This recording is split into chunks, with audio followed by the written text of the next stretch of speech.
Welcome back to another Star Study episode of yours truly, the Chatterbox with that man they call King Jacob. We're live in the building today, man, with my partner, my homie, my bro, Icon E. What's going on, brother? What's going on? What's up, man? What's happening with you, man? Yeah, chilling, man, chilling.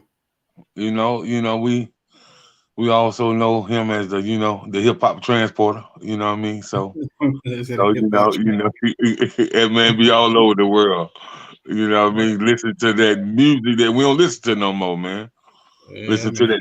that tribe, that De La Soul, that gangsta, Oh that yeah, oh mob yeah. deep. Yeah, so Definitely. so man, this is the chop up session, man. We talking about the music industry, man. So what do you feel about the youngsters not paying homage to the greats? Um, I just feel like this generation, they for whatever reason, they don't. I don't know if they don't. I think they just like they want to pave their own way, and they don't realize that paving their own way doesn't necessarily mean they have to disrespect or not do their homework on what came before them.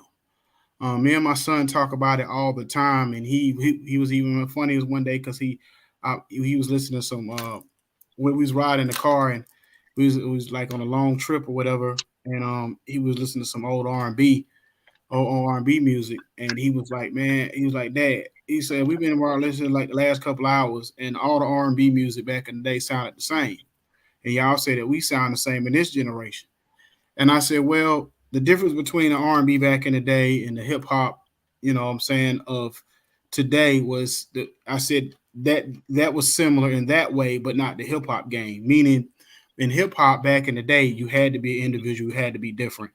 R&B back in those days, everybody used the same producers, the same sound. Because like now you got 50, 11 producers. Now back then you had Babyface, you had Teddy Riley, you had Quincy Jones. So you only had a few, producers in the R&B realm of it. So yeah, you were gonna get a similar sound, but all those artists came with something different as far as their look. Like all these artists today look the same, they sound the same, they Mhm. talk about the same thing. Those artists, they all had different looks, so maybe the sound might have been similar, but the looks was different. Now on the hip hop end, on gang side of it, the sound was different and the look was different. You know what I'm saying? Other than every now and then, if you use the same producer like a Preem or like a Pete Rock or somebody. But I just think that at the end of the day, and then not to just put all on them, I do feel like on our end we have to show more encouragement. I One thing I learned a few years ago was not to bash everything they're doing and show encouragement in the things that I did see positive in what they was doing. And I felt like when they see that, then they respect you more than if you're just always jumping on them, bashing them.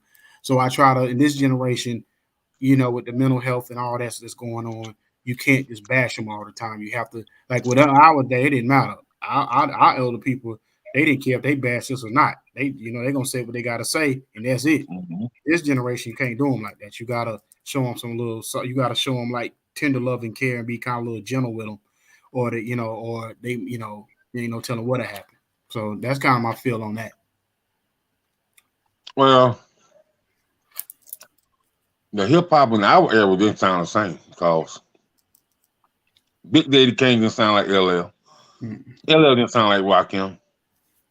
And Rakim definitely didn't sound like KRS One. Yeah. They had so many different elements.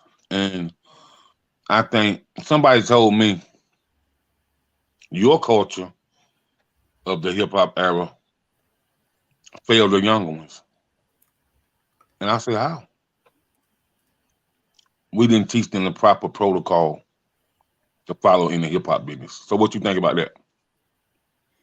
Um, I just think that what happened was in this culture, the artist development went away. So at the end of the day, it's almost like artist development is almost like being a politician almost. And what I Mm-hmm. mean by that is when you get into the public eye, when you on interviews, you talk how to say things. It's not what you say, it's how you say certain things, how you answer certain questions or whatever. You don't just say the first thing that come to your head. You kind of think about it and you make it's not like you being fake, but you just understanding the situation in the room that you're in. So I think what happened was when the artist developed, because right now it's like the wild wild west. Everybody just puts out music, and everybody think they're Diddy or Puffy. I mean, or Diddy or Dre or Russell Simmons. Everybody think they're an executive just because they make music and they do it on their own terms or whatever. Not understanding the music business is not. It's more just about putting music on Spotify. It's about your brand. It's about your look. It's about presenting yourself in a certain way. That's why you only see certain artists rise to a certain level in this business because those are the ones who got the proper people around them. Like you got to have the right people. You got to have a good PR team. You got to have good management. You got to have a good machine behind you. It can't just be you just jumping out there and expecting, yeah, you might have some short-term success, but over the long term, are you going to be relevant? Are we going to be listening to your music 10, 15, 20 years, 30 years from now? A lot of the artists, we probably not. Mm. So, what solidifies? Oh, so I got a homegirl from the Fleet DJs. Shout out to my homegirl T Quest. T Quest said she get thousands of songs every day. She said that artists need to learn the difference between making a song and making a hit. Now that's a word for that ass. Mm-hmm. The difference between making a song and making a hit. So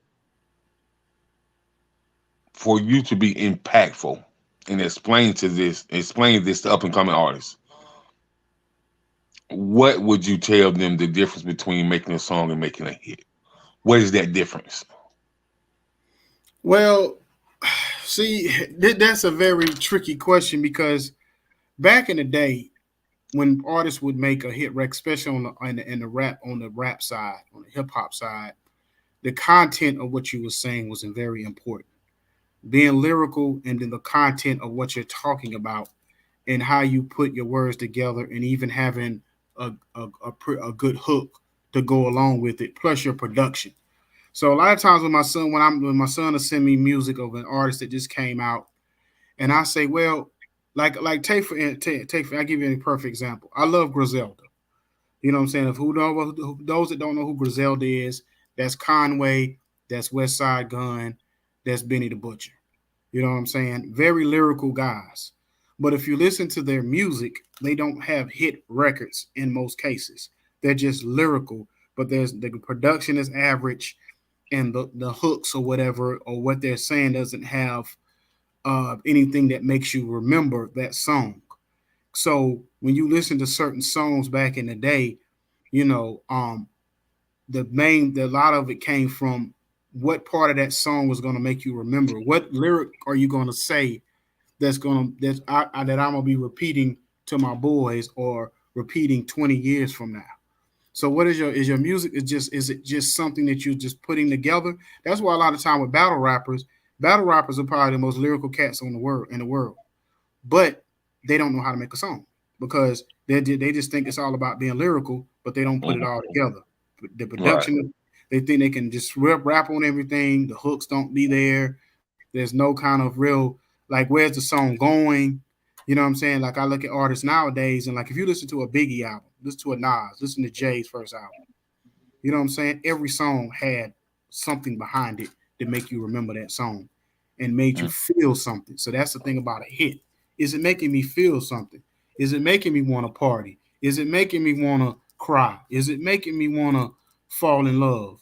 What is that song doing that's making me, you know what I'm saying? That's what music's supposed to do. Music's supposed to make you feel something. You know what I'm saying?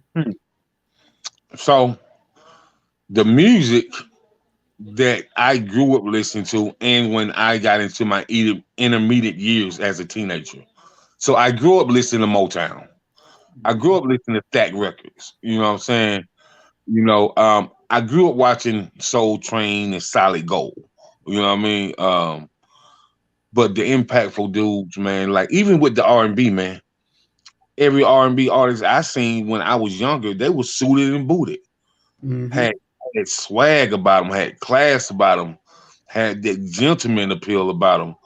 And now you see the R&B artists now in a t-shirt and jeans and Timberlands and the hat cocked to the side and like I just don't understand how we lost the essence of R&B. You know what I Yeah. mean? And even even like I just don't remember. Um, like we have some influential cats from the older generation that made great music and that made timeless music and still to this day, man. We ain't never heard LL really curse on his tracks. I ain't heard Rakim cuss on his tracks. I ain't heard Big Daddy Kane cuss on his tracks. Karis One, Guru, like I ain't, and why do artists have in their head that they have to use profanity to move the masses? You know what I mean? Like, who put that in their head? Um. Well, I will say this. I do think. And I was watching this interview with Tony Yayo. He was doing it with dang, what's that battle rapper name? I forgot that battle rapper that has his own uh podcast now. But he was doing this interview, and one of the guys on there was talking about how he felt like G Unit was they promoted violence and they promoted gangster music, and basically he said when the positive music tried to come in, music like what they was doing kind of like pushed it right out back out the door or whatever. And so I feel like certain rappers back in the day where it was NWA, because you got to think when NWA came out, it was nothing like it. It was nobody really talking like the way they was talking, and they You're became the right. biggest artists in the world off of just of being so profane and being so vulgar. So I think that what happened is that blueprint went on, and but at the same time, it became a destructive blueprint because the industry and those powers to be, they kind of use all of that against us. They kind of like take our negative part of our world and pit us against each other. You know what I'm saying? And then when things get out of hand, then they act like they had nothing to do with it. Oh man, oh man, I don't know what these guys, and they want to drop the artist from the label and they want to act like they being proactive when y'all the reason why certain this music gets to pass through the door. So when an artist like a J. Cole comes out, yeah, he may lose profanity, but he has more of a positive message behind most of his music. Or if you have certain, think about it. Rakim back in the day was one of the biggest artists in the world. Rakim didn't curse. A lot of people No. don't realize that. Some people consider Rakim one of the top 5 artists of all time. Didn't Yeah. curse. You know, Heavy D went his whole career hit after hit after hit, never cursed. You know what I'm saying? So even an LL who considered one of the greatest of all time, he cursed, but not in a vulgar way. You know what I'm saying? So it's like to me, it's not even about whether you curse or not. It's more about when you curse, are you cursing for a reason, or are you cursing because to really relay a point, or are you cursing just for the sake of cursing? You know what Hmm. I'm saying? So you know what I'm saying. So that's why I think that's a defined line between when you're trying to be creative and speak your mind. Are you cursing for the sake of cursing? Or are you cursing because you know what I'm saying, just because it sounds good? You know what I'm saying, or whatever. What's the reason why you cursing? You know what I'm saying? Right. You know what I mean, or I, whatever. I, I can dig that, but I just find that a lot of times when you hear these rappers, they cursing all over the track. Mm-hmm. What purpose are you really serving? Yeah. Like, did you not understand that you can say something intellectual and not curse? You know, Mm-hmm. or do you not understand that that gives our culture a bad name when the hip hop culture wasn't built about violence. It was built on loyalty and unity Mm-hmm. and the rebrand and the restructure of the community to put the true essence back in the community. Yeah. And so with And so with that being said, they have different organizations like the Hip Hop Congress, which they are more on a side like a Common, a Talib Kweli, a Most Def, and you know, but at the same time, they very political when it comes to the profanity that the children using the are getting. You know what I mean? Because Mm-hmm. one thing about kids, man, kids love rap music. Yep. So, and rap music is a very influential music when it comes to the mind of the young people. Mm-hmm. So how do we change that narrative? So we gonna say that somebody that really don't curse in their music, but he sold millions and millions of records, way more than a lot of our favorite artists right now. How the hell did Nelly sell so many records? No cuss words. Yeah. Um. This is what I always say. And music is, see, we think that music has to be go a certain way, but most fans are very fickle. Fans just like good music. So I think at the end of the day, I think when Nelly came, he looked different from everybody else. He sounded different from everybody else. He came from a culture that people wasn't used to music coming from, and it won or whatever. And I think that's what we have to. That artists I think have to understand is be your own person, be your own man or woman. Don't try to sound like everybody. Don't try to be like everybody else. Like the thing about it is it's funny because Rhapsody wins Artist of the Year every year, but she's not considered the most popular artist. You know what I'm saying? So that kind of like okay, so She that's kind of weird. she So she's won a Grammy, right? yeah, she's won a Grammy, she's won Album of the Year or whatever. But if you ask the masses, they'll probably say, oh, Meg The Stallion or Cardi B or somebody Yeah. else is She more. she don't get no love from the audiences, bro. Yeah. None, bro. You know what I'm saying? She's probably the most talented rapper, female rapper that's out there. And she can hold her own against a lot of men. You know what I'm saying? So, but she Right. doesn't, but she probably looked at more like a Khalib or Common back in the day. She looked at more of that than she is, what I mean, looked upon, but she's different. So that's what makes her because she doesn't feel like she doesn't have to show skin. She doesn't have to be on stage dropping like it's hot and twerking like a stripper. You know what I'm saying? Because I know a lot of people got mad when JD said a couple of years ago that basically what Meg The Stallion doing, what Still City Girls was doing, what all them were doing was strip club music.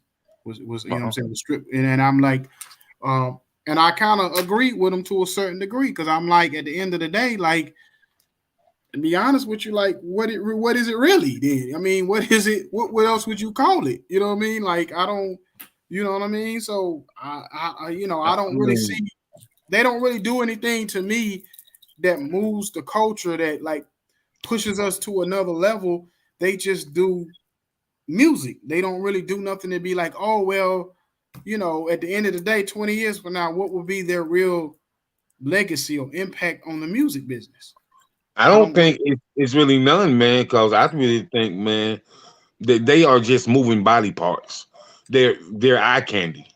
Like I Yeah. don't really people pay attention to their music like that, bro. I don't think that you have somebody like a Scott Storch or a Brian Michael Cox or a Jazzy Faye really paying attention to them. I Mhm. heard Young Miami say that she want to be the next Oprah. Like she don't even like doing the music, but it worked for her. You know Yeah. what I mean? But it's something she didn't want to do. She just went because some of her friends did it. Yeah. And so when you have a chick that had records out there that's hot, and that charted Billboard, and they Mhm. said that they didn't really want to do it, so and they really want to focus on being a talk show host, running a podcast, and being an actress, so they just let you know, man, that the sex gonna sell. And the only reason I feel like they got Yeah. on is because of their body parts.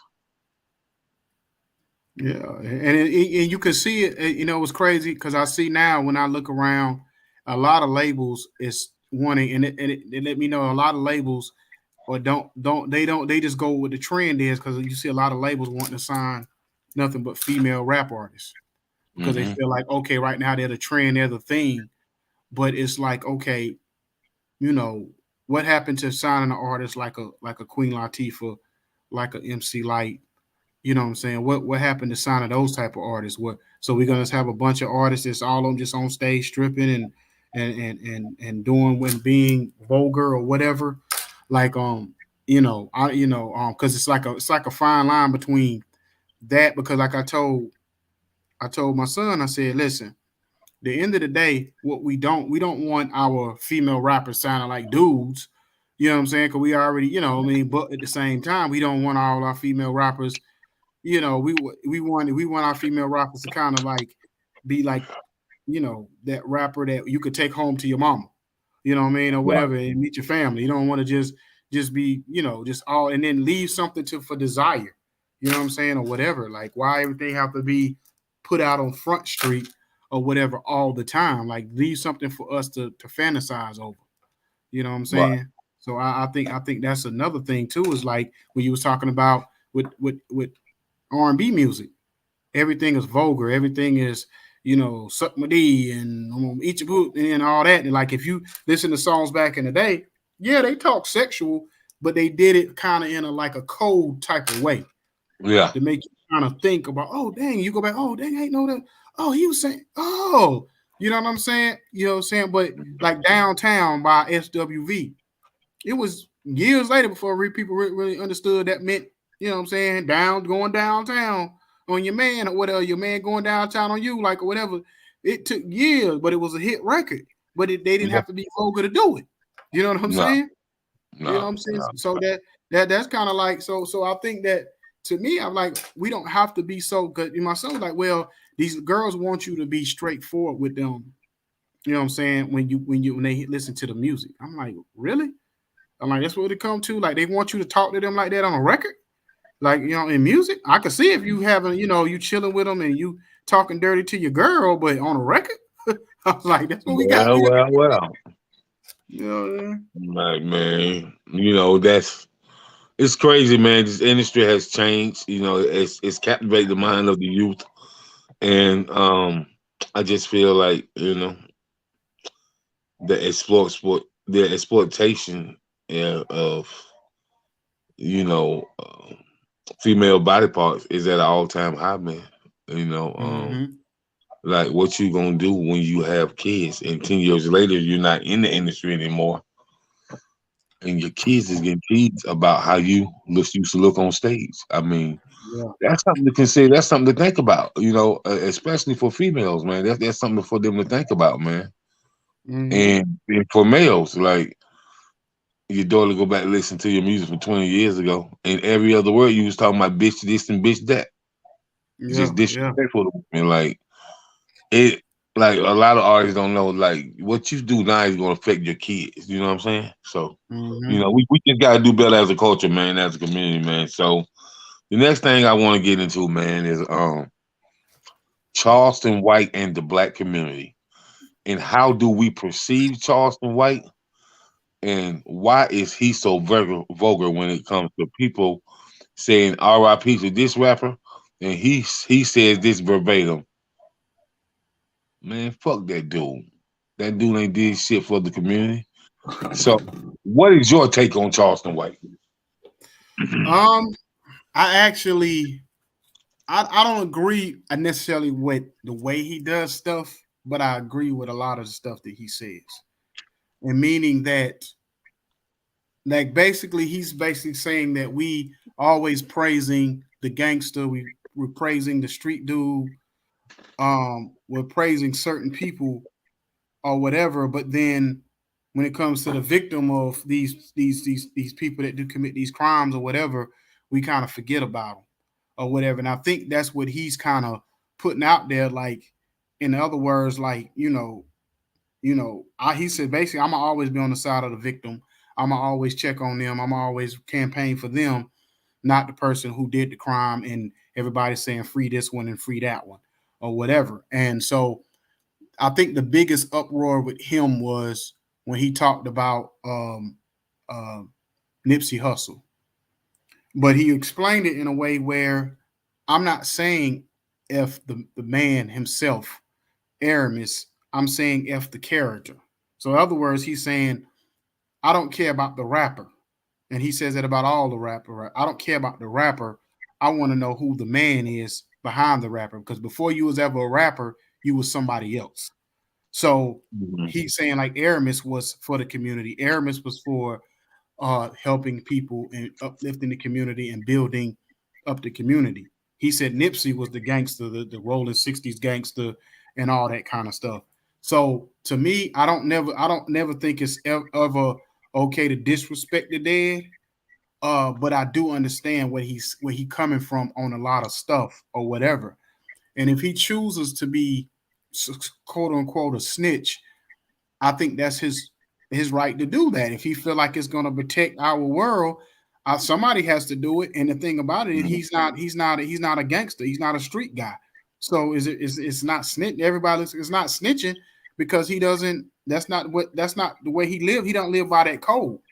So he don't live by that code. To if he sees something, I'm gonna let it go. If he sees something, he gonna tell it. He like Mr. Uncle Ruckus on Boondocks. If he see it, he gonna tell it. You know what I'm saying? And I mean, so I to a certain level, I respect him to a certain degree. I just wish he don't have to always be so over the top with everything he does. You know what I'm saying? Because you don't want to take away from your message because you being in front of your message instead of standing behind your message. Well, do you think that Charleston White can live a peaceful journey always, man? Because there's a lot of people, man, that is offended by Charleston White. I'm not offended by him. He do what he do. Because it doesn't affect me one way or the other. You know what I mean? Every man should speak their piece, and he speak his piece on a lot of different topics. And so a lot of the OGs that's been into that type of lifestyle, they're really offended with him. You know what I'm saying? They really think that he's damaging to the culture because he doesn't know. Well, I heard one OG say, you don't know why this happened to this young man or why he even entered that lifestyle. He said because a lot of young men that enter that lifestyle, they need protection. They feel like they need to be fed and clothed. They feel like they need money in their pocket. And they feel like that they can make money with that type of lifestyle so their other little siblings won't have to go through what they went through. And so what's your take on that coming from one of the Crip OGs? Well, I was watching Young Jock on a Vlad interview just yesterday. And he said he was talking to these young guys. And he said, well, he asked them basically, why do they gang bang? And he said, man, because, we put fear, we a family, this, that, and the third. He said, thing about it was not one of them said anything about helping their family. Nobody said about helping their community. Nobody said anything about making money. It was all about the reputation of being able to show that they hard or they not fearful or they got, whatever it is. So reason why I agree with Charleston White, the way he talks to the OGs to a certain degree, because he basically saying when you got out of prison and you went back into the community, was you there to help it or was you there to hurt it?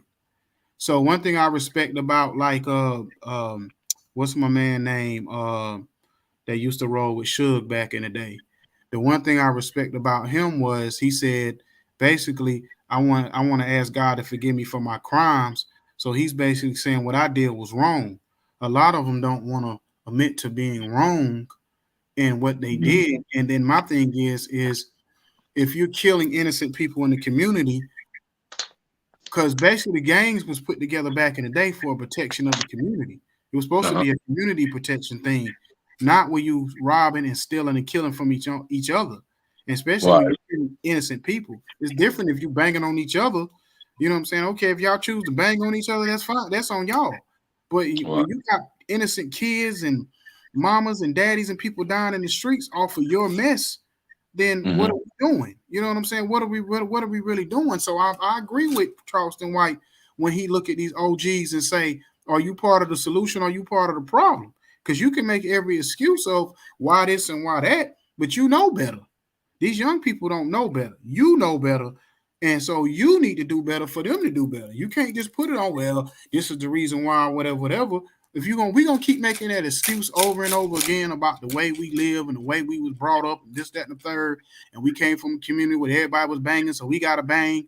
If we keep living off that same thing, we're never gonna solve the problem in our own community.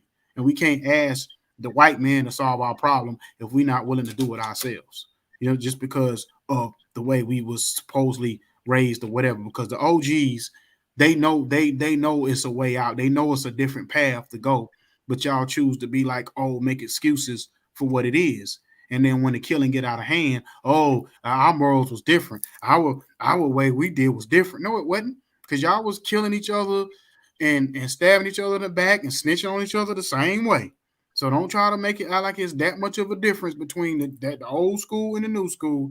It's more on Front Street now. But if you watch all these documentaries from a lot of these old gangster cliques or whatever, all of them went down. All of them got destroyed off of them snitching and killing each other.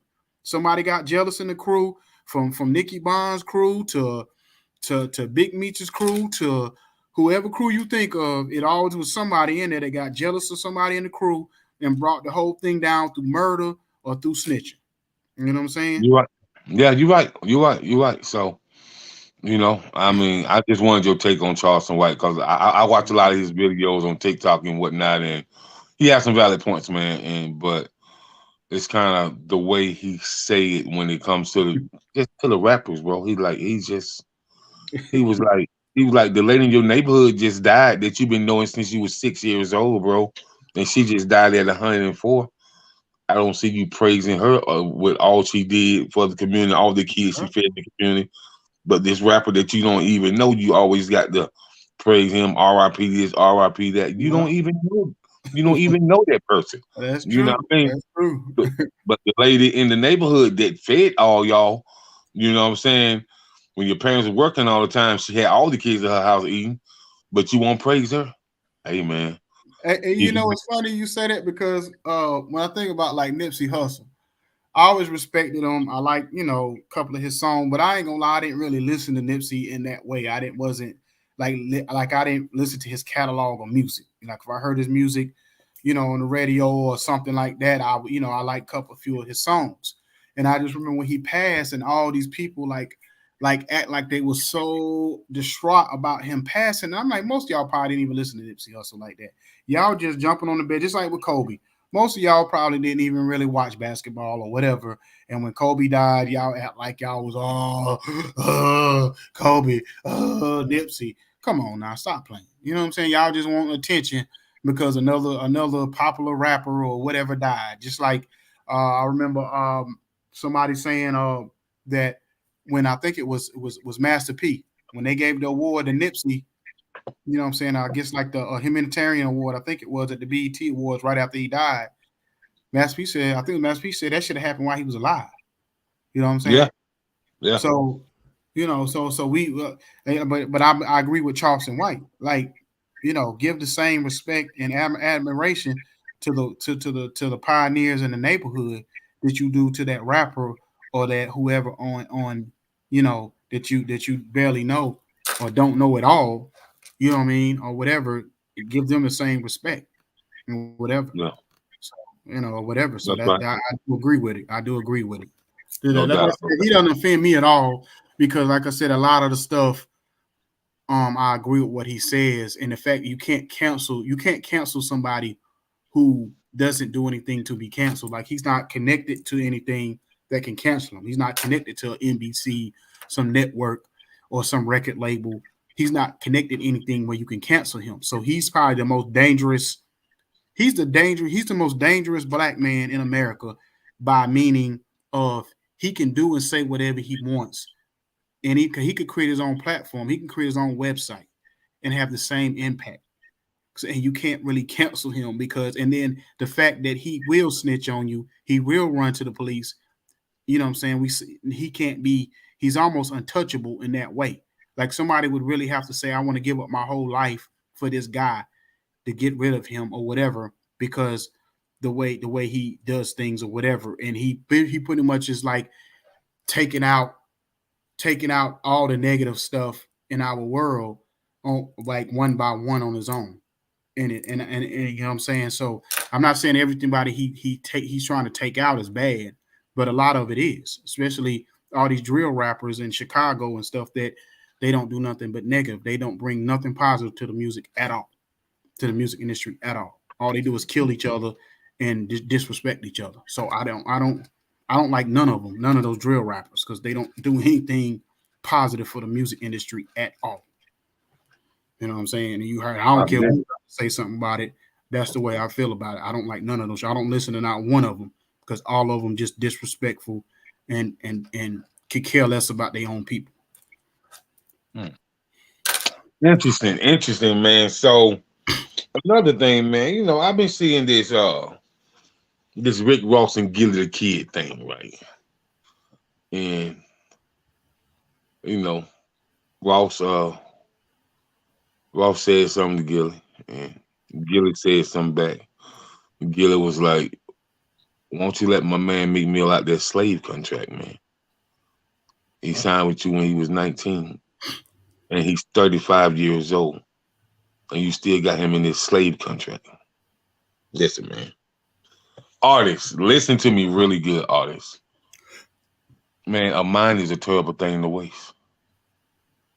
Don't be going into this music industry and acting like you on dope and dog food or either both. You know what I mean? Like, understand what you're signing. Call somebody to throw a couple million at you or throw something just going to change your life in. But you got to know what you're signing, man.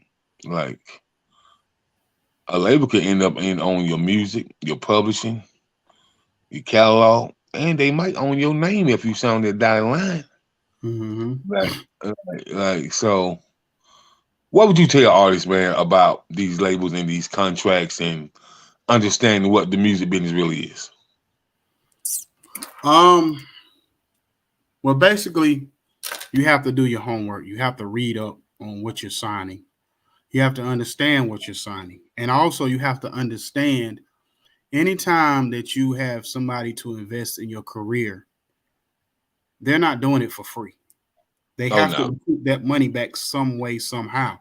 So every time you get a limo, a Sprinter, you get onto the record, they go into the studio, they buy you clothing, they put you in a house, they buy you a car, anything that they pretty much giving you before you, especially before you even make a hit record, you're gonna have to more likely get that money back. You know what I'm saying? Because there's a difference between an advance and a bonus or like a signing bonus and an advance. A signing bonus is basically, this is your money.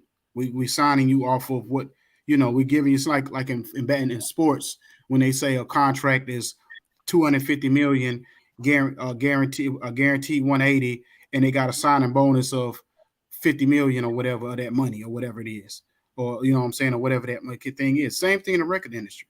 You know what I'm saying? If you got to know the difference between the two, because if they give you an advance, then more than likely an advance means, yeah, I'm advancing you money, but you got to give that money back at some point. So if your sales don't add up to you to what I gave you, then you still owe me money. You know what I'm saying? And I think like early on, the Lox even will admit to they didn't understand that. They took the money up, certain money up front, didn't realize they had to give that money back before they actually made some real money off of it.